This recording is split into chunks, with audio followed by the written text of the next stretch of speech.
صحیح بخاری میں ایک حدیث آتی ہے، حدثنا صدقۃ بن الفضل اخبرنا الولید عن الاوزاعی قال حدثني عمیر بن ہانئ قال حدثني جنادة بن ابی امیہ حدثني عبادة بن الصامت عن النبي صلی اللہ علیہ وسلم قال من تعار من الليل فقال لا الہ الا اللہ وحدہ لا شریک له له الملک وله الحمد وهو على كل شيء قدیر الحمد للہ وسبحان اللہ ولا الہ الا اللہ واللہ اکبر ولا حول ولا قوة الا باللہ ثم قال اللهم اغفر لي او دعا استجیب له فإن تودع وصلى قبلت صلاته۔ امام بخاری کہتے ہیں کہ ہم سے صدقہ بن فضل نے بیان کیا، وہ کہتے ہیں صدقہ نام ہے، ہمیں ولید نے خبر دی، ان کو اوزاعی نے کہا مجھے عمیر بن ہانی نے خبر دی، کہا مجھے جنادہ بن ابی امیہ نے خبر دی، انہوں نے کہا کہ مجھے عبادہ بن صامت رضی اللہ عنہ نے خبر دی، اور وہ خبر کیا ہے آگے بیان ہوگی۔ لیکن آپ دیکھ رہے ہیں کہ امام بخاری کی کتاب میں حدیث آنے سے پہلے یہ حدیث کتنے لوگوں کے توسط سے ان تک پہنچی اور پھر امام بخاری کی کتاب سے ہم تک پہنچی اور ہم اس سے فائدہ اٹھا رہے ہیں۔ یہ وہ تمام لوگ ہیں جنہوں نے اپنی زندگیاں علم حاصل کرنے میں لگا دی، سیکھنے اور سکھانے میں، اور بہت احتیاط اور ایمانداری کے ساتھ اللہ کے رسول صلی اللہ علیہ وسلم کی باتوں کو ہم تک پہنچایا۔ ہم سب ان کے بہت ممنون اور مشکور ہیں اور ان کے لیے دعا کرتے ہیں کہ اللہ تعالیٰ ان کی اس کوشش کو ان کے حق میں صدقہ جاریہ بنائے اور ہمیں بھی ایسے کاموں کی توفیق دے کہ ہم دنیا سے چلے بھی جائیں، مر بھی جائیں تو ہمارے بعد بھی وہ علم جو ہم لوگوں تک پہنچائیں وہ آگے قیامت تک پہنچتا ہی چلا جائے، کیونکہ مرنے کے بعد اعمال نامہ تو بند ہو جاتا۔ تین چیزیں بعد میں بھی فائدہ دیتی ہیں، نیک اولاد جو دعا کرے، اور صدقہ جاریہ یعنی ایسی جگہوں پر مال خرچ کرنا کہ جس سے بعد میں لوگ فائدہ اٹھائیں اور ثواب آپ کو پہنچتا رہے، اور تیسرے علم ينتفع به، ایسا علم جس سے لوگ فائدہ مند علم، نفع مند۔ یہ حدیث جس وقت آپ کو دی گئی ہے یہ آپ کے سامنے لکھی ہوئی ہے، اس کو آپ سامنے رکھ کر دیکھیے اور پھر گھر جا کر آپ اس کارڈ کو کسی ایسی جگہ پر لگا دیں گے کہ جہاں اس کو پڑھ کر آپ اس کو یاد کر لیں گے اور اس کو پڑھنا نہیں بھولیں گے، کیونکہ بہت ہی کام کی چیز ہے۔ تو بہرحال حدیث ہے عن النبی صلی اللہ علیہ وسلم قال،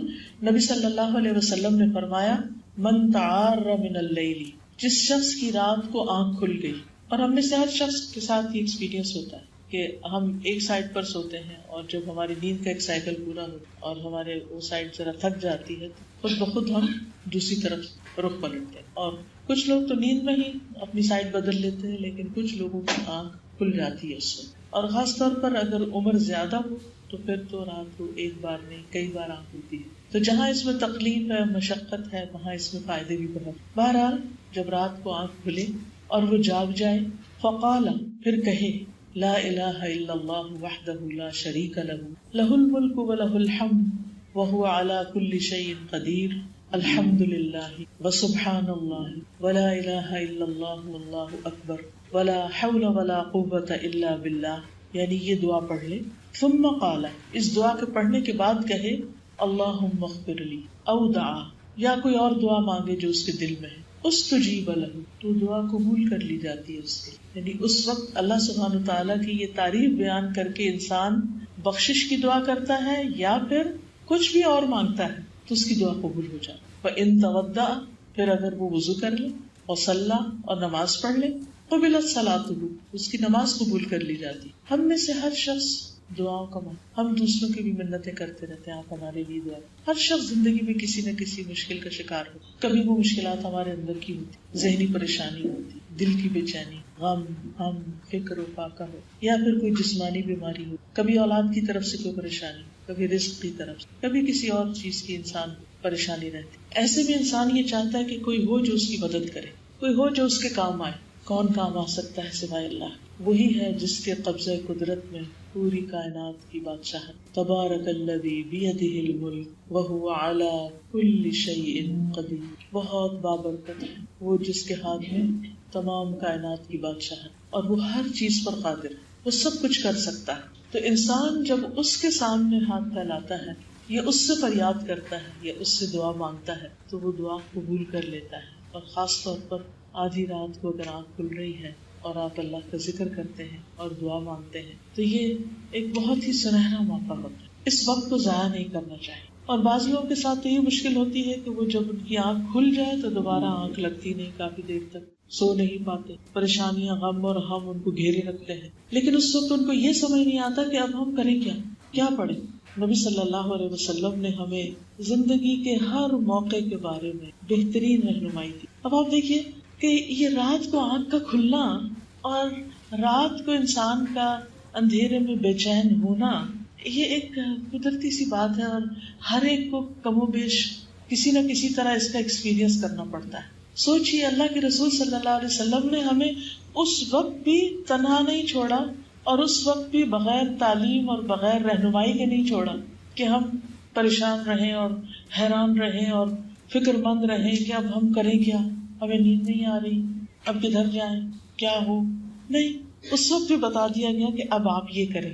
لیکن افسوس یہ کہ یہ سارے خزانے کتابوں میں موجود ہیں. یہ ایسا ہی ہے جیسے ہمارے گھر میں بڑے بڑے باکسز ہوں اور اس میں ہیرے جواہرات بھرے ہوئے ہوں اور ہم نے ان کو لاک کر کے بند کر کے بس سجا کے رکھا ہوا ہو. آج ہمارا حال یہی ہے کہ ہمارے گھروں میں یہ ساری کتابیں ہوتی، اکثر گھروں میں بخاری ہوتی اور بڑی خوبصورت چھپی ہوئی، اور پھر ہم اس کے ساتھ کیا کرتے ہیں کہ ڈرائنگ روم میں یا کہیں بھی اس کی ساری جلدوں کو خوبصورت طریقے سے سجا کے لگا دیتے اور اس کو پڑھتے نہیں. حل موجود ہے، رہنمائی موجود ہے، لیکن ہمیں علم نہ ہونے کی بنا پر ہم اس سے صحیح طور پر استفادہ نہیں کر سکتے. ہم الگ پریشان ہیں.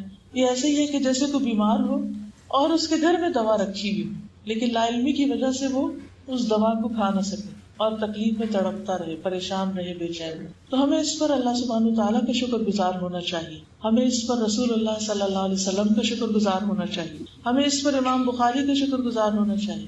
ہمیں اس پر امام بخاری کے سارے استادوں کا شکر گزار ہونا چاہیے اور اس کے اوپر کے جتنے بھی لوگ ہیں ان ساری چینج میں کہ جنہوں نے ہم تک یہ علم پہنچایا. ہم میں سے ہر شخص کی یہ خواہش ہوتی ہے کہ اس کی دعا قبول ہو. ہر شخص یہ چاہتا ہے، ہر شخص یہ چاہتا ہے اس کی پریشانیاں دور ہوں، اس کے غم دور ہوں. ہر شخص یہ چاہتا ہے اس کی نمازیں قبول ہوں. لیکن ایک چھوٹا سا نسخہ، ایک چھوٹی سی چیز جو اتنے بڑے ثواب، اتنے بڑے اجر اور اتنی بڑی مشکلات اور بے شمار مشکلات کا حل ہے، اس سے ہم محروم ہیں. کیوں؟ تو آئیے اس کو دل و جان سے سیکھتے ہیں اور پھر اس کو عمل میں بھی لاتے ہیں انشاءاللہ تعالیٰ. اب اس میں آپ دیکھیے کہ اس وقت آپ اس کو پڑھیے، میں بھی پڑھتی ہوں، اور کسی کے پاس اگر گھڑی ہے تو دیکھے کہ اس کو پڑھنے میں کتنی دیر لگی. اسٹاپ واچ آن کر لیجیے اور خود پڑھیے. ہر ایک اپنے اپنے اسٹاپ واچ سے پڑھ کے دیکھے اس کو کتنا ٹائم لگا، پھر مجھے بتائیے. یہاں سے آپ کو پڑھنا ہے، یہ جو کارڈ ہے نا بس اسی کو پڑھ لیجیے. لا الہ الا اللہ لا شریک لہ لہ الملک وله علی کل شیء قدیر الحمد للہ وسبحان اللہ ولا حول ولا قوة الا باللہ اللہم اغفر لی. جی اللہم اغفر لی تک 17 seconds 18 seconds 12 seconds 14 seconds 15 seconds. اب آپ دیکھیے میکسیمم بھی ہے، چلیے 20 سیکنڈ لگائیں. 20 second is 1/3 of a minute. ایک منٹ کا تیسرا حصہ. صرف چند سیکنڈ اپنے رب کو یاد کیجیے، اپنے رب کو پکاریے اور جو دل میں ہے مانگیے. اور یہ صحیح حدیث ہمیں بتا رہی ہے کہ دعا قبول کی جائے گی، آپ کی سنی جائے گی. کیا بہت مشکل؟ واقعی مشکل نہیں، ہرگز مشکل نہیں. بس مشکل ہے کہ ہم کر پائیں. بات ساری ہم پر ہے کہ ہم کیا کرتے ہیں. ہمارے کتنے ہی مسائل ہوتے ہیں جو سال ہر سال سے اٹکے ہوئے ہوتے ہیں اور ہم پریشان رہتے ہیں کہ اب اس کا کریں کیا، اور سر پکڑ کے بیٹھ جاتے ہیں کہ میرے پاس اس مسئلے کا حل کوئی نہیں. کوئی بھی ایسی چیز دن کو کچھ بھی پیش آیا اسی وقت نیت کر لیں. رات کو اگر میری آنکھ کھلی میں نے آج یہ دعا کرنی، آج میں نے یہ دعا کرنی، آج یہ مسئلہ پیش آج اس کی دعا کرنی. اور جب آپ اپنے معاملات اللہ سبحانہ تعالیٰ کے حوالے کر دیتے ہیں، اس کے سپرد کر دیتے ہیں، تو وہ ٹیک کیئر کرتا ہے. پھر آپ کے بوجھ ہٹ جاتے ہیں، بوجھ ختم ہو جاتے ہیں اور آپ ریلیکس ہو جاتے ہیں. اور اس طرح آپ کو نفس مطمئنہ حاصل ہو جاتا ہے، آپ پرسکون ہو جاتے ہیں. کیونکہ کائنات کی بادشاہت ہمارے ہاتھ میں نہیں، ہم کسی چیز پر قدرت نہیں رکھتے. انسانوں کے پاس کچھ نہیں، فرشتوں کے پاس کچھ نہیں، بزرگوں اور نیک صالحین کے پاس کچھ نہیں. سب کچھ اللہ کے پاس ہے. سب کچھ صرف وہی کر سکتا ہے، وہی کرے گا تو مسئلہ حل ہوگا، اس کے باہر کوئی بھی نہیں کر سکتا. تو بیسیکلی یہ کلمہ توحید ہے، لا الہ الا اللہ وحدہ لا شریک لہ لہ الملک ولہ الحمد وہو علی کل شیء قدیر الحمد للہ وسبحان اللہ ولا الہ الا اللہ واللہ اکبر ولا حول ولا قوة الا باللہ اللہم اغفر لی. اور اللہم اغفر لی کا مطلب ہے اللہ مجھے بخش دے، کیونکہ ہمارے ہی گناہ ہمارے راستے کی رکاوٹ بنے ہوئے ہوتے ہیں. اور جب ہم اللہ سے بخشش مانگ لیتے ہیں وَمَن يَغْفِرُ الذُّنُوبَ إِلَّا اللَّهُ، اور اللہ کے سوا بخش بھی کون سکتا ہے. اور جب وہ ہمیں معاف کر دیتا ہے تو ہماری رکاوٹیں ہٹ جاتی ہیں، ہمارے مسئلے حل ہونے لگتے ہیں، ہماری دعائیں قبول ہونے لگتی ہیں. رزق کا معاملہ ہو، اولاد کا معاملہ ہو، دنیاوی خوشحالی کا معاملہ ہو. تو سورۃ نوح میں کیا آتا ہے استغفار کے بارے میں؟ فَقُلْتُ اسْتَغْفِرُوا رَبَّكُمْ إِنَّهُ كَانَ غَفَّارًا يُرْسِلِ السَّمَاءَ عَلَيْكُمْ مِدْرَارًا وَيُمْدِدْكُمْ بِأَمْوَالٍ وَبَنِينَ وَيَجْعَلْ لَكُمْ جَنَّاتٍ وَيَجْعَلْ لَكُمْ أَنْهَارًا مَا لَكُمْ لَا تَرْجُونَ لِلَّهِ وَقَارًا. میں نے کہا اپنے رب سے استغفار کرو. فَقُلْتُ اسْتَغْفِرُوا رَبَّكُمْ إِنَّهُ كَانَ غَفَّارًا، بے شک وہ بہت زیادہ بخشش کرنے والا ہے. يُرْسِلِ السَّمَاءَ عَلَيْكُمْ مِدْرَارًا، تم پر آسمان بھیجے گا، یعنی بارشیں برستے بادل آئیں گے، خوب بارشیں برسیں گی. وَيُمْدِدْكُمْ بِأَمْوَالٍ، تمہیں مالوں سے مدد دے گا، مالوں سے، صرف مال نہیں، مالوں سے. يُمْدِدْكُمْ بِأَمْوَالٍ وَبَنِينَ، اور بیٹوں سے. نہیں ہے تو عطا کرے گا، ہے تو مددگار بنا دے گا ان کو، اگر نافرمان ہے تو فرما بردار ہو جائیں گی. وَيَجْعَلْ لَكُمْ جَنَّاتٍ، تمہارے لیے باغ پیدا کرے گا. وَيَجْعَلْ لَكُمْ أَنْهَارًا، تمہارے لیے نہریں بہا دے گا. مَا لَكُمْ لَا تَرْجُونَ لِلَّهِ، کیا ہے تمہیں کہ تم اللہ کے لیے کوئی وقار نہیں رکھتے، یعنی اللہ تعالیٰ کو کوئی امپورٹنس نہیں دیتے جو کہ تمہیں دینی چاہیے. تو آپ دیکھیے کہ اللہ سبحانہ وتعالیٰ کس طرح ہماری مشکلات آسان کرتے ہیں. ہم سوتے ہیں وہ جاگتا ہے. لا تأخذہ سنۃ ولا نوم، اس کو نہ نیند آتی ہے اور نہ اونگ آتی ہے. ہمارے آس پاس سب سو رہے ہوتے ہیں، وہ نہیں سوتا. ہم مدد میں کسی انسان کو پکاریں گے تو اس وقت وہ تو بیچارہ خود مدد کا محتاج ہے، وہ اپنے مسائل کا شکار ہو.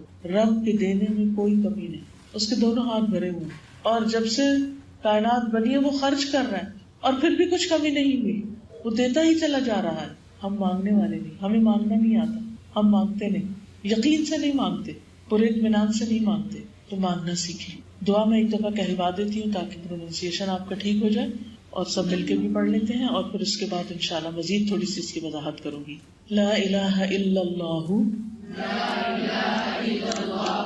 وحدہ لا شریک لہ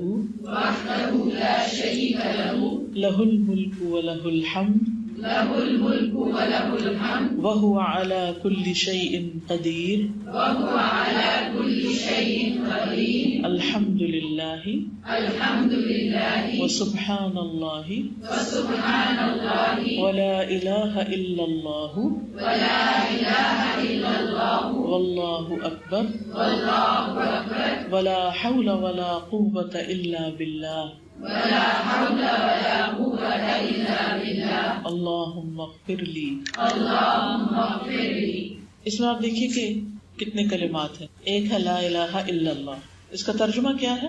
اللہ کے سوا کوئی معبود نہیں. وحدہ، وہ اکیلا ہے. لا شریک لہ، اس کا کوئی شریک نہیں. لہ الملک، بادشاہی اسی کی ہے. ولہ الحمد، اور سب تعریف اسی کے لیے ہے.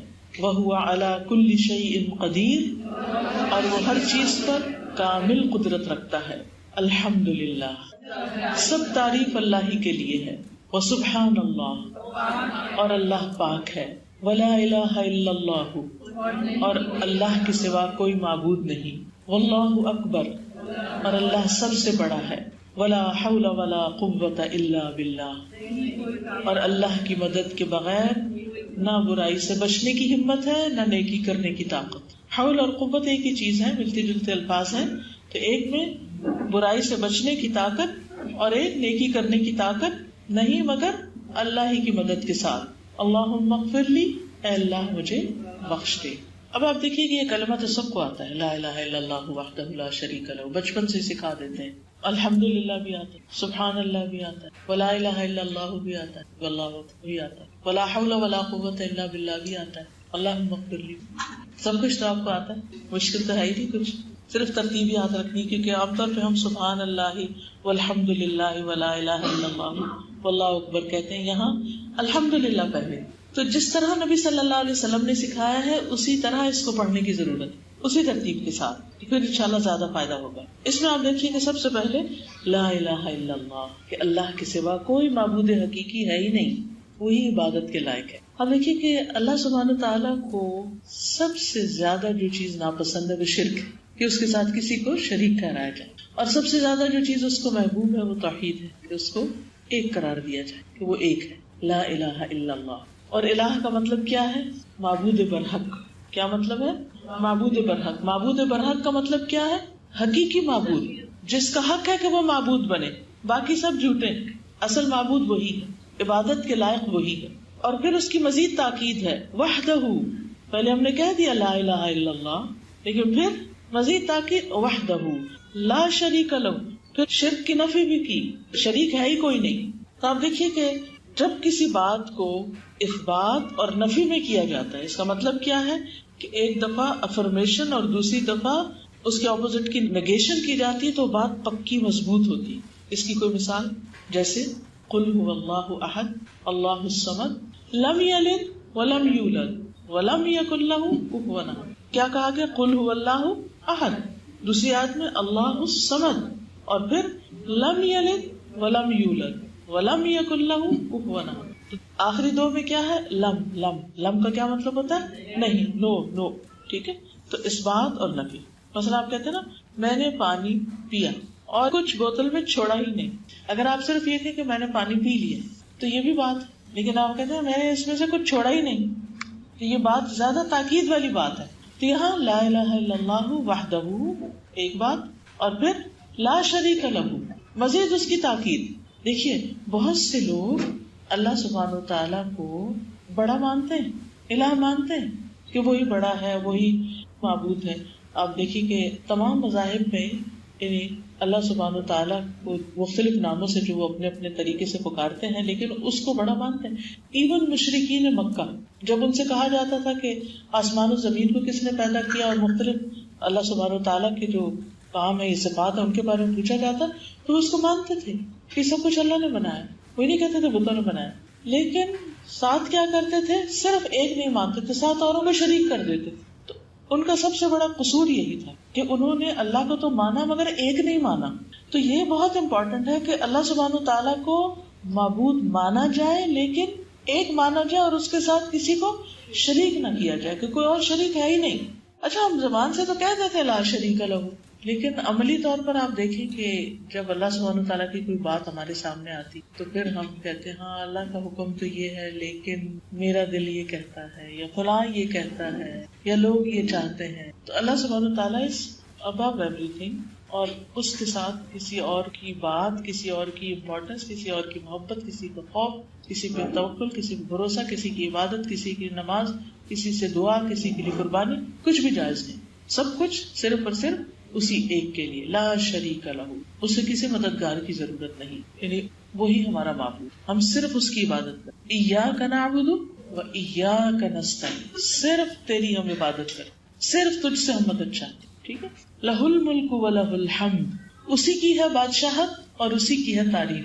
یعنی سب بادشاہوں کا بادشاہ وہ ہے، پوری کائنات کی بادشاہت اس کے ہاتھ میں ہے، اور وہی ہے جس کی ہر حال میں تعریف ہونی چاہیے. اچھا جب ہمیں کوئی نعمت ملتی ہے اس وقت ہم پھر بھی تعریف کر لیتے ہیں، الحمدللہ کہتے ہیں، لیکن جب کوئی تکلیف پہنچتی ہے تو اس وقت ہم کیا کہتے ہیں؟ اس وقت ہم الحمدللہ کہنا بھول جاتے ہیں. ایک ہوتا ہے عام لوگوں کا شکر، الحمدللہ کلمہ شکر بھی ہے نا.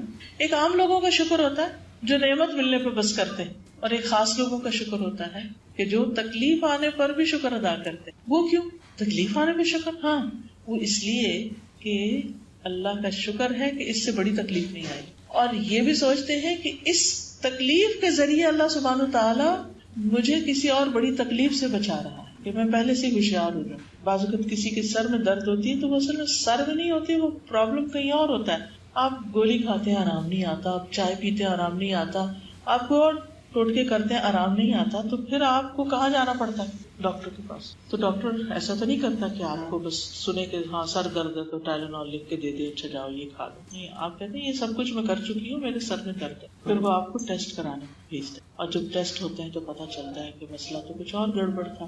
اب بتائیے اگر یہ سر درد نہ ہوتا تو وہ بڑے مسئلے کا تو نہ پتا چلتا کہ وہ بڑی بیماری اندر چھپی ہوئی تھی. وہ تو اس درد کے ذریعے ہی سامنے آئی. تو بہت سی چیزیں ہیں جو ہمیں زندگی میں بہت تکلیف دہ لگتی ہیں، ناپسند ہوتی ہیں، نفس کے خلاف ہوتی ہیں، سخت ناگوار ہوتی ہیں، لیکن اللہ سبحانہ وتعالیٰ ان کے ذریعے ہمیں کسی بڑی مشکل سے بچانا چاہتے ہیں، ان کے ذریعے ہمیں کچھ سکھانا چاہتے ہیں، ان کے ذریعے ہمیں اپنا قرب عطا کرنا چاہتے ہیں. عام حالات میں ہم کیسی دعائیں مانگتے ہیں اور تکلیف کے وقت کیسی مانگتے ہیں؟ عام حالات میں کتنا اللہ کو یاد کرتے ہیں جب خوشحالی ہو، اور تکلیف کے وقت کتنا یاد کرتے ہیں. اور پھر بہت سی چیزیں نکھر کے کھل کے سامنے آ جاتی ہیں جو عام حالات میں نہیں آتی. نہ صرف یہ کہ لوگ کھل کے سامنے آ جاتے ہیں، ہمارا اپنا آپ بھی ہم پہ کھل جاتا ہے کہ ہم کتنے پانی میں، ہم کتنے صابر ہیں، ہم کتنے شاکر ہیں، ہماری ایمان کا لیول کیا ہے، ہم اللہ کی رضا پہ کتنے راضی ہیں، ہم اس کی تقدیر پہ کتنے راضی ہیں. ہم ویسے تو کہتے ہیں نا تقدیر کو بھی مانتے ہیں، ایمان کا حصہ ہے، ایک پلر ہے ایمان کا، لیکن وہ تقدیر جب ہم پہ نافذ ہوتی ہے تو پھر ہمارا حال کیا ہوتا ہے. کتنی چیزیں ہوتی ہیں نا زندگی میں، کچھ ایسے فیصلے ہوتے ہیں، کچھ ایسی سچویشن ہوتی ہیں بڑی ہی ناگوار ہوتی ہے، لیکن پھر ہم سوچ کے صبر کر لیتے ہیں. اسی تقدیر میں لکھا تھا نا، کوئی شخص حادثے میں چلا جاتا ہے، مال کا نقصان ہو جاتا ہے، کچھ بھی ہوتا ہے، کیا چیز مومن کو صبر دیتی کہ یہ تقدیر میں تھا، اللہ کا فیصلہ ہے. اور اللہ کا کوئی فیصلہ غلط نہیں ہے، اللہ کا کوئی فیصلہ ظلم پر مبنی نہیں ہے. اللہ سبحانہ وتعالیٰ کا ہر فیصلہ ہمارے حق میں خیر ہی کا فیصلہ. ہم اپنے لیے عافیت مانگتے رہیں، لیکن جب کوئی چیز ہمیں ناگوار ہو تو اس پر صبر اور شکر بھی کریں. وَلَهُ الْحَمْدُ. اب آپ دیکھیں آپ کا دل دکھی ہے، رات کو آپ سوئے ہوئے ہیں، آپ کی نیند کھل گئی اور آپ کو نیند نہیں آ رہی، اور آپ کہتے ہیں لَهُ الْمُلْكُ وَلَهُ الْحَمْدُ، ساری بادشاہت تو اسی کی ہے اور ساری تعریف بھی اسی کے لیے ہے. اور اس حال میں بھی آپ اللہ کی تعریف کر رہے ہیں، تکلیف میں بھی، بے چینی اور پریشانی میں بھی. کیا وہ سن نہیں رہا؟ وہ سن رہا ہے، وہ دیکھ رہا ہے. کیا ایسے بندے سے اللہ راضی نہیں ہوگا کہ جو تکلیف میں بھی اللہ کی تعریف کرتا ہے اور اللہ کا شکر ادا کرتا ہے؟ تو آپ دیکھیے کہ پورے شعور سے پھر رات کو پڑھیے لَهُ الْمُلْكُ وَلَهُ الْحَمْدُ وَهُوَ عَلَى كُلِّ شَيْءٍ قَدِيرٌ. اور وہ ہر چیز پر قادر ہے، یعنی اسے کوئی چیز عاجز کر ہی نہیں سکتی، کوئی اس کا ہاتھ نہیں پکڑ سکتا کہ آپ فلاں کو اتنا نہیں دیں گے. دنیا میں تو ایسا ہوتا ہے نا کہ ایک شخص پہ ڈیسائیڈ کرتا ہے کسی کے ساتھ کوئی خیر کرنے کا، اگر وہ شیئر کر لے کسی سے، مشورہ ہی کر لے تو اسے روک دیتے، نہ یہ نہ کرنا. اللہ کو تو کوئی نہیں روک سکتا، خوب قدرت رکھتا، وہ پورا کنٹرول، اور کوئی چیز اس کی قدرت سے باہر نہیں. کوئی کہے کہ بھئی یہ تو نعوذ باللہ اللہ کے بس کی بات نہیں، اس کے لیے کچھ بھی مشکل نہیں، کچھ بھی مشکل نہیں. اس کے بعد ہم الحمدللہ پھر کہتے ہیں، یہ سب تعریف اللہ کے لیے، وسبحان اللہ، اور اللہ پاک ہے. اب اس میں بھی آپ دیکھیے الحمدللہ کیا ہے کہ یہاں ہم اس بات کر رہے ہیں کہ تعریف اللہ کے لیے، یعنی سارے اچھے اچھے نام، اچھی اچھی صفات سب اللہ کے لیے. اور سبحان اللہ، اللہ تعالیٰ ہر طرح کی ناقص صفات سے پاک ہے، کہیں کوئی کمی نہیں، کوئی ڈیفیکٹ نہیں اس کی کسی صفت میں، اس کے کسی کام میں، اس کے کسی فعل میں، اس کی ذات میں. اور باقی ساری مخلوق کمی سے بھری ہوئی ہے، کمی سے پاک ہو ہی نہیں سکتی. کتنا بھی کوئی بڑا ہو، نیک ہو، طاقتور ہو، ہر ایک کمزور ہے، لیکن اللہ کے یہاں کوئی کمزوری نہیں. سب سے بڑی بات ہے کہ آیت الکرسی جیسے لا تأخذہ سنۃ ولا نوم، نہ اسے نیند آتی ہے نہ اونگ آتی ہے. کس کے پاس ہو سکتا ہے اتنا بڑا کنٹرول کہ جو نیند اور اونگ سے پاک ہے؟ تو یہ بھی دراصل اللہ تعالیٰ کی تعریف ہے. یعنی ایک تعریف ہم یوں کرتے ہیں الحمدللہ کہہ کے، اور ایک تعریف ہم یوں کرتے ہیں سبحان اللہ کہہ کے، کہ اللہ تعالیٰ ہر عیب سے، ہر نقص سے پاک ہے، اس میں کوئی نقص نہیں. ہمیں کتنی قوت دیتی ہے نا یہ بات کہ جس رب سے ہم وابستہ ہیں، جس رب کے آگے ہم ہاتھ پھیلائے ہوئے، جس رب کے آگے ہم سجدہ کر رہے ہیں، وہ ہر نقص سے پاک ہے. پھر لا الہ الا اللہ واللہ اکبر. لا الہ الا اللہ کیا ہے؟ کلمہ توحید ہے، کلمہ اخلاص ہے. اور ولا حول ولا قوت الا باللہ، نہیں کوئی طاقت اور قوت مگر اللہ کے ساتھ. یعنی انسان قوت اور طاقت سے بری ہے، انسان کے پاس کوئی طاقت نہیں. کتنا بھی کوئی طاقتور ہو، وہ اللہ کے آگے کچھ بھی طاقتور نہیں. دنیا میں لوگوں کو اپنی طاقت پر بڑا زوم ہوتا ہے اور بڑا فخر ہوتا ہے، غرور ہوتا ہے. کسی کو مال کی طاقت کا غرور ہے تو کسی کو کسی اور چیز کے اوپر غرور ہے. لیکن یہ سب کچھ فانی ہے، کامل ہے ہی نہیں، باقی ہے ہی نہیں. لیکن ہمارے پاس جو بھی طاقت اور قوت ہے، جتنی بھی ہے، بولنے کی ہے، دیکھنے کی ہے، سننے کی ہے، کرنے کی ہے، بھاگنے کی ہے، دوڑنے کی، یہ ساری کی ساری صرف اللہ کی توفیق سے ہے. جس دن وہ یہ توفیق چھین لے، ہم ایک لفظ بھی نہیں بول سکتے، ہم سامنے پڑی چیز بھی نہیں دیکھ سکتے، ہم امپورٹنٹ سے امپورٹنٹ ضروری بات بھی نہیں سن سکتے، اور حق اور ہدایت کی بات اور قرآن کی سمجھ کی بات وہ تو ویسے نہیں آ سکتی جب تک اللہ توفیق نہ دے، جب تک وہ دل نہ کھولے، جب تک وہ پردے نہ ہٹائے۔ تو ہم جو کچھ کر رہے ہیں، چاہے ہم نماز پڑھیں، چاہے ہم یہ قرآن پڑھ رہے ہیں یا پڑھا رہے ہیں، یا آج یہاں مل کے بیٹھے ہیں یا یہاں پہنچے ہیں اور یہ باتیں کر رہے ہیں، یہ صرف اور صرف اللہ کی توفیق سے ہوا ہے۔ ہمارے اندر کوئی طاقت نہیں، ہمارے پاس کچھ نہیں تھا کہ ہم یہاں آ بیٹھتے۔ یہ سارے مواقع، یہ ساری اپرچونٹیز صرف اسی کی دی ہوئی ہیں۔ تو ہمارا کسی بھی چیز پہ جو کنٹرول ہے، کہیں تک بھی ہماری ریچ اور پہنچ ہے، ہم جو کچھ بھی کر رہے ہیں یہ صرف اللہ ہی کی قدرت اور اللہ ہی کی طاقت سے ہمیں ملا ہے، ہمارا اپنا پرسنل ذاتی کچھ بھی نہیں ہے۔ اور پھر یہ سب کچھ پھر اس کے ارادے اور مشیت پر ہے، وہ جس کو جتنی چاہے توفیق دے دے، جتنی چاہے ہمت دے دے، اور جس کو نہیں چاہتا نہ دے۔ آپ دیکھیے کہ اگر آپ کو رات کو اٹھ کر اللہ کے حضور کھڑے ہونے کی توفیق ہے، یقین مانیے صرف اللہ ہی کی مدد سے ہے۔ اور کتنے ہی لوگ تمنا کرتے رہ جاتے ہیں کہ اللہ ہم اٹھ سکتے، اور آپ دیکھیں راتیں کتنی لمبی ہوگی، 12 گھنٹے کی تو رات ہو گئی، 7 بجے سورج نکل رہا ہے، 7 بجے غروب ہو رہا ہے۔ 12 گھنٹے میں بھی اگر ہماری نیند پوری ہو کر ہم اللہ کے حضور نہیں کھڑے ہو سکتے تو توفیق ہی نہیں ہے نا، اسی لیے تو نہیں ہو سکتا۔ وہ توفیق دے دے تو نہیں مشکل، لیکن اس سے مانگے، ہم بھی تو کچھ دلچسپی ظاہر کریں، ہم بھی تو کچھ ہاتھ پھیلائیں کہ اللہ ہمیں کچھ کرنے کی توفیق دے۔ اسی طرح بعض اوقات ہم اللہ کے گھر میں بھی پہنچ جاتے ہیں، مکہ میں بھی ہوتے ہیں، طواف کر رہے ہوتے ہیں، اس کے گھر میں بیٹھے ہوتے ہیں، دعاؤں کی ذکر کی توفیق نہیں ہوتی، دنیا کی باتیں کر رہے ہوتے ہیں ادھر ادھر، اللہ کے گھر جا رہے، تلبیہ پڑھنے کی توفیق نہیں، اور ادھر ادھر کی کھا رہے پی رہے۔ تو اگر ہم کوئی عبادت بھی کر پائیں، ذکر کر پائیں، دعا کر پائیں، تلاوت کر پائیں، نماز پڑھ پائیں، صدقہ کر پائیں، حج و عمرہ کر پائیں، کسی انسان کی کوئی خدمت عیادت کر پائیں، یہ صرف اور صرف اللہ کی توفیق سے ہوتا ہے۔ اور اس پر پھر کیا کرنا چاہیے جب ہمیں وہ مل جائے؟ یہ بھی ایک رزق ہے، یہ بھی رزق ہے جو وہ دیتا ہے، اور خوش قسمت ہے جن کو یہ رزق ملتا ہے کہ اس کے بعد پھر وہ اللہ کی طرف رجوع کر لیتے ہیں، اللہ کے بن جاتے ہیں۔ وہ اپنے روزمرہ کے سارے کاموں میں سے وقت نکال لیتے ہیں اللہ کی عبادت کے لیے، اللہ کے دین کی خدمت کے لیے۔ مثلاً آپ ماشاءاللہ یہاں پر آتی ہیں، آپ کے گھر پہلے بھی چل رہے تھے، اب بھی چل رہے ہیں، تو یہ توفیق اللہ ہی نے دی کہ آپ یہاں بیٹھ کے قرآن پڑھیں، اور وہی توفیق دیتا ہے کہ ہم اس سے آگے بڑھیں۔ اور پھر جب وہ توفیق دے دیتا ہے تو پھر بڑے بڑے کام آسان ہو جاتے ہیں، بڑے بڑے سفر آسان ہو جاتے ہیں، بڑے بڑے مشکل فیصلے آسان ہو جاتے ہیں، کیونکہ اللہ کروا رہا ہوتا ہے نا۔ پھر انسان بہت کچھ کر کے بھی نہیں تھکتا، ورنہ تو فارغ بیٹھ کے بھی تھکا ہوا ہوتا ہے۔ تو ولا حول ولا قوت الا باللہ، اور اس پر کتنا شکر ادا کریں کہ وہ کوئی بھی نیکی کرنے کی توفیق دے۔ اور اس کے بعد ثم قال اللہم اغفر لی، اللہ تو مجھے بخش دے، اللہ تو مجھے بخش دے۔ اور جب انسان بخشش مانگتا ہے تو یہ کوئی معمولی بات نہیں مانگتا، یہ اپنے عجز کا بھی اظہار کرتا ہے، اللہ میں کمزور ہوں، مجھ سے گناہ ہو جاتے ہیں، مجھ سے غلطیاں ہو جاتی، اور پھر وہ اپنے اس بوجھ کو ہٹانا بھی چاہتا ہے کہ اللہ یہ گناہ ہٹ جائے مجھ سے، جنہوں نے مجھے غمزدہ کیا ہوا ہے۔ کیونکہ ہوتا یہ کہ جب ہم اللہ کی نافرمانی کرتے ہیں نا تو وہ چیزیں ہمارے دل میں کھٹک تو پیدا کرتی ہیں نا، وہ گلٹی کانشیس ہوتے ہیں، پھر ہم اس کو دباتے ہیں دسا، اور پھر اس کے بعد وہ اندر بھر جاتے ہیں، اور پھر کسی نہ کسی شکل میں نکل آتے ہیں، اور ہم بھولے ہوئے ہوتے ہیں کہ روٹ کاز کیا ہے، جڑ کیا ہے، اس پریشانی، اس مشکل کی رکاوٹ کی جڑ کیا ہے، وہ ہم ہٹاتے نہیں۔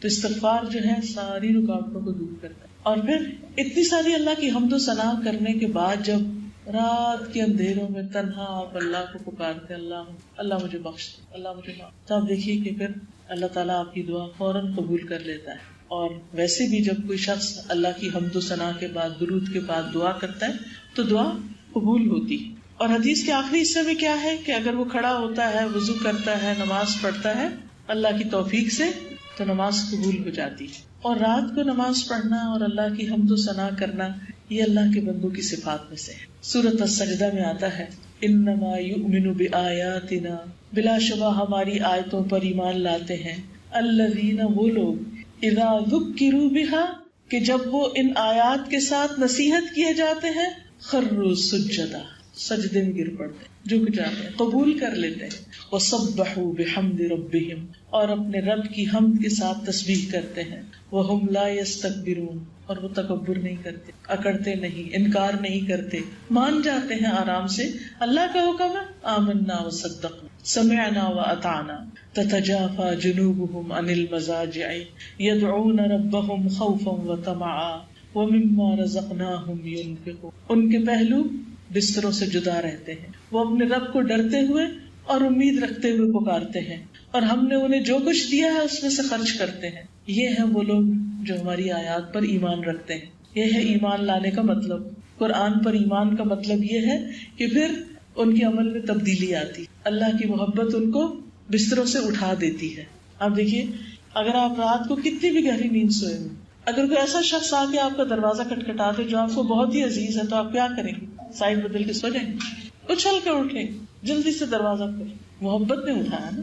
اور آپ جتنی بھی مائیں ہیں سب کو پتا ہے، بچہ چوں بھی کرے تو ماں اٹھ جاتی، کتنی جلدی اٹھتی، اور کس طرح اس کے دل سے وہ محبت جوش مار رہی ہوتی ہے. اور بچہ اگر چوں چوں کرے کچھ بھی تو اس کو پٹائی نہیں شروع کر دیتی کہ تو مجھے ڈسٹرب کرے، بلکہ اس کو سینے سے لگاتی، اس کو دودھ پلاتی ہے، اس کو تبکاتی ہے، اس کو چینج کرتی، کچھ بھی اس کے لیے کرنا پڑے. اور اگر اس کی طبیعت خراب ہو، کان میں درد ہو یا پیٹ میں درد ہو، تو وہ بستر سے بھی اٹھ کے باہر لے جاتی ہے، ٹہلا ٹہلا کے اس کو سلاتی ہے. ہم سب ان کیفیات سے گزرے ہیں، ہم سب یہ جانتے ہیں، یہ تجربے ہم سب نے کیے ہیں. محبت نے یہ ساری قربانیاں کروائی نا. اللہ کی محبت تو اس سے بڑی ہوتی. پھر اسی طرح اگر دن میں بہت کام ہے، مشقت والے کام ہے، رات کو بچے جگاتے ہیں، نہیں اٹھ سکتے، نہیں ابھی آپ تہجد پڑھ سکتے، تو ایک اور کام آپ کر سکتے ہیں، اور وہ یہ ہے کہ سوتے وقت وضو کر لیں، اللہ کا ذکر کر کے سوئیں. تو ایسا شخص جو وضو سے سوتا ہے، اللہ کے ذکر کے ساتھ سوتا ہے. رات سونے کی جو دعائیں آداب ہیں، کتاب بھی ہے اور ایپ بھی ہے، آپ اپنے فون میں بھی ڈال سکتے ہیں. بیڈ پہ لیٹے ہوئے اپلیکیشن کو کھول کے آپ وہ دعائیں دیکھ کے بھی پڑھ سکتے ہیں. اب تو کچھ مشکل ہی نہیں رہی. الحمدللہ اس دور میں اللہ نے ہمیں پیدا کیا جب ہر چیز ہماری جسٹ کلک اوے، جب بس کلک کرنے کی دیر ہے وہ سب کچھ سامنے آ جاتا. مگر سستی بھی اتنی زیادہ ہو گئی. بہرحال اللہ اس سے دور کرے. تو رات کو ذکر کر کے سوتے ہیں. حدیث میں آتا ہے پھر رات کے کسی حصے میں اٹھ کر اللہ سے دنیا اور آخرت کی خیر و بھلائی کا سوال کرتا ہے تو اللہ تعالیٰ اسے ضرور دیتا ہے. یعنی آپ نہیں بھی تہجد کے لیے اٹھے، نہیں بھی بستر سے اٹھے، بستر پر لیٹے ہوئے ہیں اور آپ دعا کر رہے ہیں، بس شرط یہ ہے وضو سے سوئیں، رات کے اذکار پڑھ کے سوئیں، پھر بھی دعائیں قبول ہوگی. اب آپ دیکھیے کہ مشکلات کا حل، ہر مسئلے کا حل تو آپ کو اللہ سبحانہ تعالیٰ نے دے ہی دیا ہے. اب ہم نہ عمل کریں تو اور بات ہے. ایک شخص بیمار بھی ہو، ہائے ہائے بھی کرے اور دوا نہ کھائے تو پھر قصور کس کا؟ اس کا اپنا ہی ہے. اسی طرح ایک اور حدیث میں آتا ہے، ابو ہریرہ رضی اللہ عنہ کی روایت ہے، نبی صلی اللہ علیہ وسلم نے فرمایا، جس نے طہارت کی حالت میں رات گزاری تو اس کے بستر میں ایک فرشتہ رات گزارتا ہے. رات کی کسی گھڑی میں جب بھی وہ کروٹ بدلتا ہے تو فرشتہ کہتا ہے، اللہ اپنے اس بندے کو معاف کر دے، اس نے طہارت کی حالت میں رات گزاری. یعنی آپ باوضو سوئے، پھر وضو چلا بھی گیا، لیکن ابتدا جس چیز سے ہوئی اس کو کنسیڈر کیا جائے گا. اور پھر انسان جب اٹھتا ہے صبح تو اس کے اٹھنے میں بھی آسانی. شیطان تو سوتے ہوئے 3 گریں لگاتا ہے، لیکن جب انسان اللہ کا ذکر کرتا ہے تو ایک گرہ کھل جاتی، وضو کرتا ہے تو دوسری، اور نماز پڑھ لیتا ہے تو ساری گریں کھل جاتی ہیں، اور صبح کو حشاش بشاش خوش مزاج اٹھتا ہے. ورنہ نفس کی خباثت اور سستی کے ساتھ صبح کرتا ہے، اور صبح کا بابرکت وقت ضائع کر دیتا ہے، اور پھر سارا دن کاموں میں، دنیا کے شغل میں لگا رہتا ہے، اور کام ختم ہونے کا نام نہیں لیتے، اور یوں زندگی انسان کماتا چلا جاتا ہے. اللہ نے ہماری صبح میں برکت رکھی. تو جو شخص صبح تہجد کے لیے نہیں بھی اٹھا، فجر کے لیے اٹھ گیا، تو اس کی صبح بھی بہت بخیر ہوگی انشاءاللہ، اور وہ اپنے ارلی مارننگ میں بہت سے اہم کام نپٹا لے گا. اور بھی کوئی دل میں دعا ہے تو وہ بھی مانگ سکتا. ٹھیک ہے نا. اصل میں ہمارا اس بات پہ یقین ہونا چاہیے کہ اگر اللہ سبحانہ و تعالیٰ کسی خیر و بھلائی کے پہنچانے کا ہمیں ارادہ کر لے، کوئی اس کو نہیں روک سکتا، اور اگر وہ کوئی تکلیف پہنچائے تو اسے دور بھی کوئی نہیں کر سکتا. سورۃ الانعام آیت 17 میں آتا ہے، وَإِن يَمْسَسْكَ اللَّهُ بِضُرٍّ فَلَا كَاشِفَ لَهُ إِلَّا هُوَ وَإِن يَمْسَسْكَ بِخَيْرٍ فَهُوَ عَلَى كُلِّ شَيْءٍ قَدِيرٌ.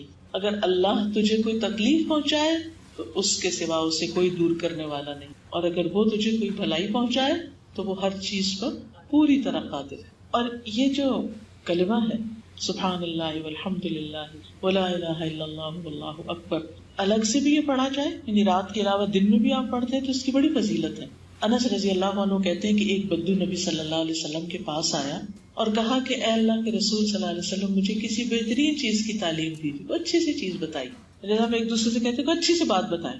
نبی صلی اللہ علیہ وسلم نے اس کا ہاتھ پکڑا اور فرمایا اس طرح کہا کرو سبحان اللہ والحمد للہ ولا الہ الا اللہ واللہ اکبر. تو بدو نے ان 4 چیزوں کو اپنی انگلیوں پہ گنا. سبحان اللہ کیسے؟ اس طرح سبحان اللہ والحمد للہ ولا الہ الا اللہ واللہ اکبر، اور چل دیا. ابھی جا رہا تھا، کچھ سوچنے کے بعد پھر آ گیا.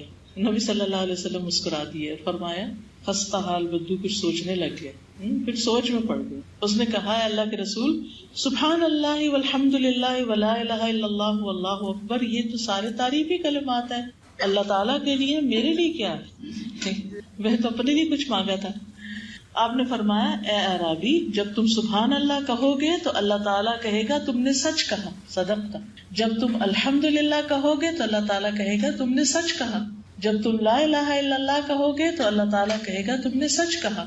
جب تم اللہ اکبر کہو گے تو اللہ تعالیٰ کہے گا تم نے سچ کہا. اور جب تم اللہم اغفر لی کہو گے تو اللہ تعالیٰ کہے گا میں نے بخش دیا. تو اس سے پتہ یہ چلتا ہے کہ استغفار پڑھنے سے پہلے اللہ کی تعریف کر لی جائے کہ سبحان اللہ والحمد للہ ولا الہ الا اللہ اللہم. دن کو بھی پڑھ سکتے آپ، کیونکہ آپ نے بدو کو یہ رات کو پڑھنے کے لیے نہیں کہا، جب بھی پڑھے، رات پڑھے دن پڑھے. پھر فرمایا جب تم اللہم ارحمنی کہو گے تو اللہ تعالیٰ کہے گا میں نے رحم کر دیا. جب تم اللہم ارزقنی کہو گے تو اللہ تعالیٰ کہے گا میں نے رزق دینے کا فیصلہ کر دیا. بدو نے یہ 7 چیزیں اپنے ہاتھ پہ گنی اور چل دیا، بس ٹھیک ہے کام ہو گیا. رزق کا مسئلہ بھی حل، رحم بھی ہو گیا اور بخشش بھی ہو گئی. تو آپ یہ بھی کر سکتے ہیں کہ کہیں لکھ کے سبحان اللہ والحمد للہ ولا الہ الا اللہ واللہ اکبر اللہم اغفر لی اللہم ارحمنی اللہم ارزقنی، 3 چیزیں ساتھ ڈال یہ دن میں پڑھ سکتے ہیں. اور یہ کلمات جو ہے نا سبحان اللہ والحمد للہ، یہ میزان پر بہت بھاری ہیں. حضرت ابو سلمہ رضی اللہ عنہ جو حضور صلی اللہ علیہ وسلم کے غلام تھے، ان سے روایت ہے کہ رسول اللہ صلی اللہ علیہ وسلم نے فرمایا بخ بخ واہ واہ. اپنے ہاتھ سے 5 کا اشارہ کیا. کیا کیا؟ 5 کا اشارہ کیا اور فرمایا واہ واہ، یہ میزان میں کتنے بھاری ہیں. یہ سکھانے کا طریقہ تھا آپ کا. یعنی آپ دیکھیے کہ ایک ہی ایک انسان ویسے کہے یہ 5 چیزیں پڑھے، اور ایک یہ ہے کہ ہاتھ سے 5 انگلیوں کا اشارہ بھی اور ساتھ کا واہ واہ. یہ کتنی اچھی چیزیں، یہ کتنے اچھے کلمات ہیں، یہ میزان میں کتنے بھاری ہوں گے.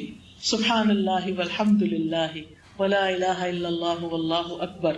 اور 5ویں چیز، کسی کا فوت ہونے والا نیک بیٹا کہ اس کا باپ اللہ تعالیٰ سے ثواب کی امید رکھ کر صبر کرے، یعنی اس کا بھی میزان میں بہت بھاری اجر. اچھا ہم یہ پڑھتے ہیں نا کہ اچھا نیک اولاد ہو اور پھر وہ اس کے لیے دعا کری، تو ہم کہتے ہیں کتنا خوش قسمت ہے وہ، تو اس کے لیے دعائیں ہوں گی. تو ہمارے لیے کیا ہے؟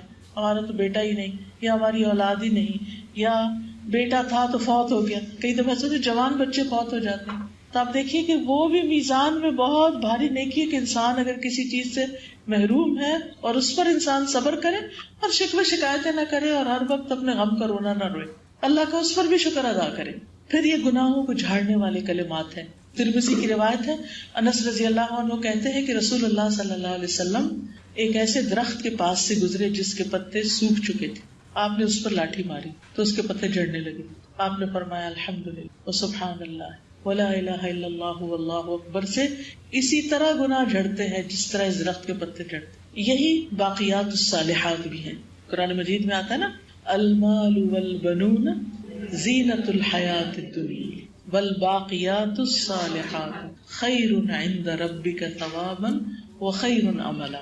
مال اور بیٹے دنیا کی زندگی کی رونق ہے، مل جائے تو ٹھیک، دنیا میں رونق ہو جاتی، نہیں تو اس سے بہتر بھی ایک اور چیز ہے، وہ ہے جو ہمیشہ باقی رہے گی.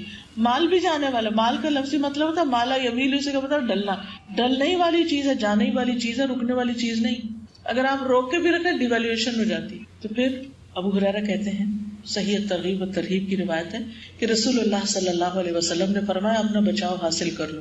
صحابہ نے کہا اللہ کے رسول کیا دشمن آ گیا؟ آپ نے فرمایا نہیں، لیکن تمہارا بچاؤ جہنم سے. سبحان اللہ والحمد للہ ولا الہ الا اللہ واللہ اکبر پڑھو، کیونکہ یہ کلمات قیامت کے دن آگے آ کر پیچھے آ کر تمہارا بچاؤ کریں گے. یہی کلمات باقیات صالحات ہیں، باقیات صالحات. اور اس میں جو جملہ آتا ہے ولا حول ولا قوت الا باللہ، یہ تو جنت کا خزانہ ہے. اگر ہمیں کوئی دنیا کے خزانے کے بارے میں بتائے تو ہم کیا کریں گے؟ اگر کوئی کہے کہ فلاں جگہ پر جاؤ اور وہاں ایک خزانہ دفن ہے، کوئی پیچھے رہے گا؟ نہیں رہے گا. اور یہ جنت کا خزانہ ہے، کوئی معمولی چیز نہیں ہے. بہت بڑی چیز ہے.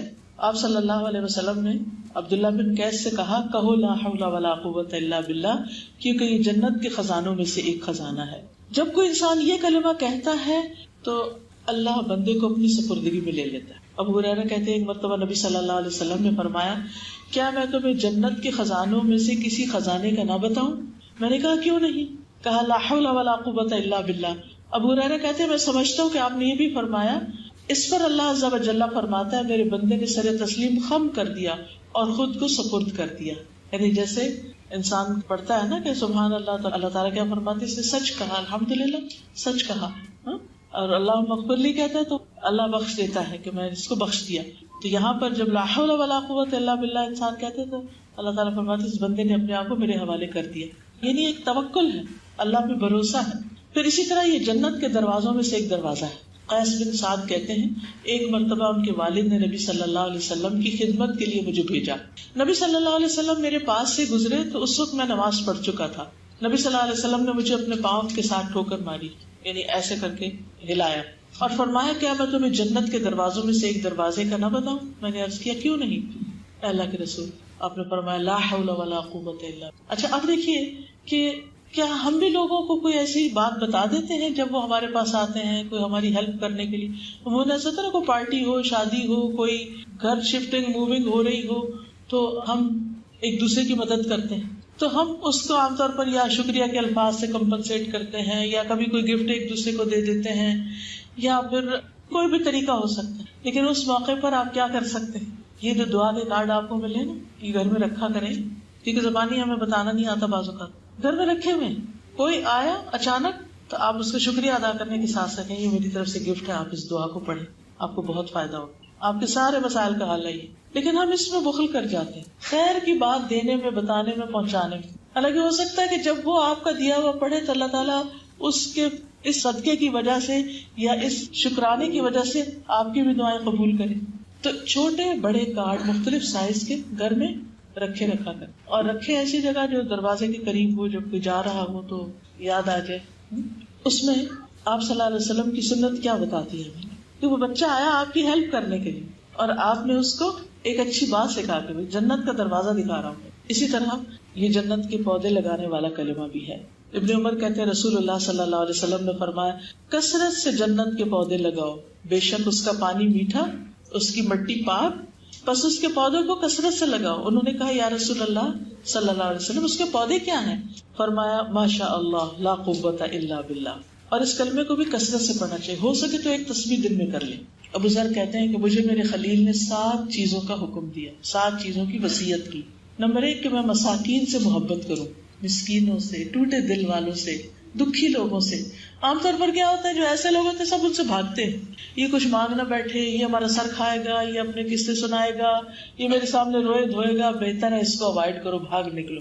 تو آپ نے دیکھا ہوگا کہ جو لوگ بےچارے دکھی ہوتے ہیں کچھ ان کی بات بھی نہیں سنتا، یہ ہر شخص مصروف ہے، بھاگ رہا ہے. تو کبھی بیٹھ جایا کریں، اچھا سنائیں، بتائیں کیا کہتے. اگر اس وقت ٹائم نہیں، کیونکہ بعض اوقات آپ نے بچوں کو اسکول سے لینا ہے، ادھر بھاگنا، اپنا کوئی فرصت کا ٹائم بتا دیں، آپ اس وقت مجھے کال کر لیں، آپ اس وقت مجھے مل لیں اور بیٹھ کے اس کی سن لیں. فرمایا کہ میں مساکین سے محبت کروں اور ان کے قریب رہوں، کیونکہ جب ٹوٹے دل والوں کے پاس انسان بیٹھتا ہے نا تو انسان کا دل نرم رہتا ہے. ورنہ اگر ہر وقت انسان ایسے لوگوں سے ملے جو غافل ہے تو پھر کیا ہوتا ہے، انسان خود بھی غافل ہو جاتا ہے. دوسری جو نصیحت کی وہ کیا تھی، اپنے سے نیچے والے کو دیکھوں، اوپر والے کو نہ دیکھوں. تیسری میں صلہ رحمی کروں، اگرچہ کوئی مجھ سے رشتہ توڑے، کوئی نہیں مجھ سے ملتا نہ صحیح. اور یہ کہ میں لا حول ولا قوت الا باللہ کی کثرت کر دوں اور حق بات کہوں، خواہ تلخی کیوں نہ ہو. اور یہ کہ میں اللہ کے بارے میں کسی ملامت کرنے والے کی ملامت کی پرواہ نہ کروں. یعنی جب اللہ کے دین پر عمل کی بات آئے، آپ حجاب لے اور لوگ باتیں شروع کر دیں، آپ انٹرسٹ لینا چھوڑیں اور لوگ باتیں کرنا شروع کر دیں، تو ملامت کرنے والے کی ملامت کی پرواہ نہ کریں، ورنہ آپ اللہ کے راستے پہ نہیں چل سکتے. اور یہ کہ میں لوگوں سے کچھ نہ مانگوں، لوگوں کے آگے ہاتھ نہ پھیلاؤں. تو بہرحال یہ حدیث ہمیں بہت کچھ سکھاتی ہے، اور اس میں خاص طور پر رات کو اٹھنے کی فضیلت بھی ہے، کیونکہ رات کا اٹھنا جو ہے اللہ کے قرب کا ذریعہ ہے، برائیوں کے کفارے اور گناہوں سے رکاوٹ کا ذریعہ ہے. فرض نماز کے بعد سب سے فضیلت والی نماز ہے. جب لوگ سو رہے ہوں اور تم نماز پڑھ رہے ہو تو نبی صلی اللہ علیہ وسلم نے عبداللہ بن سلام کو کہا تھا نا افش السلام اطب الکلام وصل الارحام وقم باللیل والناس نیام تدخل الجنۃ بالسلام. سلام پھیلاؤ، اچھی گفتگو کرو، صلہ رحمی کرو، لوگ جب سو رہے ہو تم نماز پڑھو، سلامتی سے جنت میں داخل ہو جاؤ. اور آخری چیز یہ جو کلمہ ہے نا، لا الہ الا اللہ وحدہ لا شریک لہ لہ الملک و لہ الحمد وہو علی کل شیء قدیر، اس کی مختلف جگہ پر اور بھی پڑھنے کی فضیلت ہے. یعنی یہ جو دعا آپ کو ٹوٹل دی گئی ہے، اس میں کئی کلمات، کئی مجموعہ ہے، یہ بہت سی چیزوں کا پورا ایک گلدستہ ہے. تو اس میں دعا جہاں سے شروع ہو رہی ہے لا الہ الا اللہ وحدہ لا شریک لہ، تو اس کو کثرت سے پڑھنے کی بہت فضیلت ہے.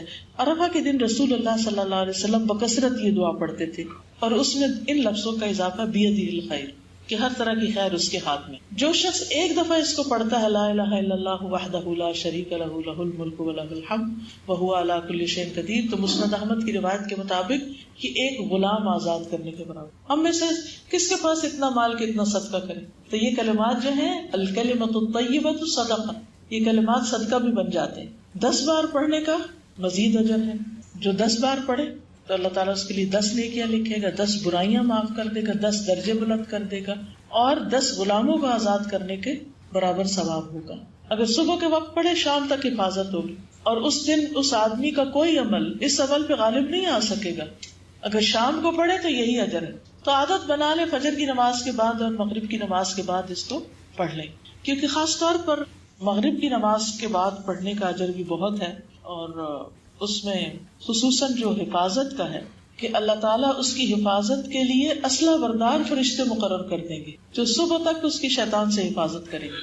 اور اللہ تعالیٰ اس کی وجہ سے اس کے لیے 10 رحمتیں واجب کرنے والی نیکیاں لکھ دے گا، اور 10 برباد کرنے والے گناہ معاف کر دیے جائیں گے، اور 10 مومن غلام آزاد کرنے کے برابر ثواب عطا کیا جائے گا. ویسے تو آپ کسی بھی وقت پڑھ سکتے ہیں، لیکن یہ 2 اوقات اگر پڑھیں گے تو حفاظت ہوگی. اور اسی طرح اگر کوئی شخص مہینے میں مثلاً ایک دفعہ یہ پڑھ لے کہ لا الہ الا اللہ وحدہ لا شریک لہ لہ الملک و لہ الحمد لا الہ الا اللہ لہ الملک و لہ الحمد لا الہ الا اللہ ولا حول ولا قوۃ الا باللہ، اور ان کلمات کو اپنی انگلیوں پر 5 بار گنا دے، یعنی 5 دفعہ. تو اگر اس مہینے میں انسان فوت ہو جائے تو اس کے گناہ معاف ہو جائیں گے. اسی طرح ہر نماز کے بعد 33 دفعہ سبحان اللہ، 33 دفعہ الحمدللہ، 33 دفعہ اللہ اکبر، اور آخری دفعہ 100 کا عدد پورا کرنے کے لیے یہی کلمہ لا الہ الا اللہ وحدہ لا شریک، تو اس کے سارے گناہ معاف کر دیے جائیں گے، خاص سمندر کی جھاگ کے برابر. اور یہ صحیح مسلم کی روایت ہے. اچھا، فجر اور مغرب کی نماز کے بعد بغیر قدم ہلائے یہ کلمات پڑھنا زیادہ افضل ہے. یعنی جدھر آپ بیٹھے ہیں نا تحیات کی پوزیشن میں، اسی طرح آپ نے پڑھنا ہے اگر آپ بیٹھ سکے. لیکن اگر آپ کو نیچے بیٹھنے میں مشکل ہے تو پھر اللہ کو پتا ہے آپ کرسی میں بیٹھ کے پڑھ لیں، لیکن بات کیے بغیر ایٹ اسٹریچ 10 دفعہ یہ پڑھ لیں. اور ان میں بیدہ الخیر یحیی و یمیت کے الفاظ کا اضافہ ہوتا ہے، اور ایسا شخص گناہوں سے محفوظ رہتا ہے. حدیث میں آتا ہے جو شخص مغرب اور فجر کی نماز پڑھنے کے بعد اپنے پاؤں جائے نماز سے پھیرنے سے پہلے یہ کلمات 10 مرتبہ کہہ لے، لا الہ الا اللہ وحدہ لا شریک لہ لہ الملک و لہ الحمد بیدہ الخیر یحیی و یمیت وہو علی کل شیء قدیر، تو اس کے لیے 10 نیکیاں لکھی جائیں گی، 10 گناہ معاف ہوں گے، 10 درجات بلند ہوں. اور یہ کلمات اس کے لیے ہر ناپسندیدہ چیز اور شیطان مردود سے حفاظت کا ذریعہ بن جائیں گے. شرک کے علاوہ کوئی گناہ اسے گھیرے گا نہیں، وہ عمل کے لحاظ سے تمام لوگوں سے افضل ہوگا، مگر وہ جو اس بندے سے بھی آگے بڑھنا چاہتا ہے تو وہ اس سے زیادہ پڑھ لے. پھر اگر کچھ نہیں کر سکتا تو صبح شام ایک دفعہ پڑھ لیں، ایک بار پڑھ لیں، ایک غلام آزاد کر دیں. ٹھیک ہے، ہو سکے تو 100 بار بھی پڑھ لیں، کیونکہ جو یہ 100 بار پڑھ لے اس پر کوئی شخص سبقت لے جا ہی نہیں سکتا، اللہ یہ کہ وہ اس سے کوئی افضل کام کرے. پھر اسی طرح بستر پر لیٹ کے بھی آپ اس کو پڑھ سکتے ہیں، یعنی سوتے وقت بھی پڑھ سکتے ہیں. رات کو پڑھنا تو اپنی جگہ ہے، لیکن سوتے وقت بھی، اور بازار میں داخل ہوتے وقت، ٹھیک ہے نا، لا الہ الا اللہ وحدہ لا شریک لہ لہ الملک و لہ الحمد یحیی و یمیت وہو حی لا یموت بیدہ الخیر، تھوڑے سے الفاظ کا اضافہ ہے، وہو علی کل شیء قدیر. تو اس کے لیے 10 لاکھ یعنی 1 ملین نیکیاں لکھی جاتی ہیں جو بازار میں اس کو پڑھتا ہے، کیونکہ وہاں انسان کا دھیان چیزوں کی طرف ہوتا ہے نا، ذکر کی طرف نہیں ہوتا، تو اجر بھی بڑھ گیا. 10 لاکھ گناہ معاف فرماتا ہے، اور اس کے لیے جنت میں گھر تعمیر ہو. اور ایک روایت میں آتا ہے ترمذی کی کہ 10 لاکھ درجے بلند کرتا ہے. تو یہ تھا لا الہ الا اللہ وحدہ لا شریک لہ اور اللہ کے ذکر کرنے کا فائدہ. اور اصل یہ ہے کہ سارے مسائل کا حل، کیونکہ ہم مشکلات میں جب گھرے رہتے ہیں تو اس وقت دعا کرنا بھول جاتے ہیں، تو جو اس میں اللہ کو یاد کر لے وہ کامیاب ہو گیا. انشاءاللہ. اسی کے ساتھ میں اپنے اس لیکچر کا اختتام کرتی ہوں. سبحانک اللہم و بحمدک، اشہد ان لا الہ الا انت، استغفرک و اتوب الیک. السلام علیکم و رحمۃ اللہ وبرکاتہ.